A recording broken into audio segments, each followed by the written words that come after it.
আমাদের পঞ্জিকায় দেখবেন কিছু কিছু যোগ বা কালের উল্লেখ থাকে। সেগুলো শুভ বা অশুভ দুই হতে পারে। এই রকমই একটি অশুভ কাল হলো রাহু কাল।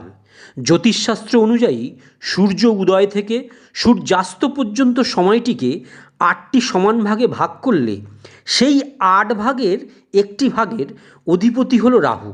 তাই এই সময়কে রাহু কাল বলা হয়। শাস্ত্র অনুযায়ী এই সময়ের ওপর রাহু গ্রহের ছায়া পড়ে, তাই এই সময় কোনো শুভ কর্ম করা বর্জিত।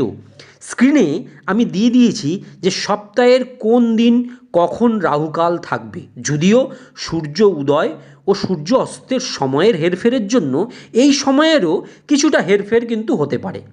এখানে বিশেষভাবে মনে রাখবেন যে রবিবার, মঙ্গলবার এবং শনিবার রাহুকালের মান্য করা খুবই জরুরি।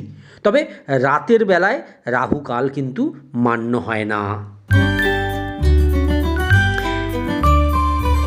এরপরে আমি দিয়ে দিলাম যে রাহুকালে আপনারা কোন কোন কাজ একদমই করবেন না।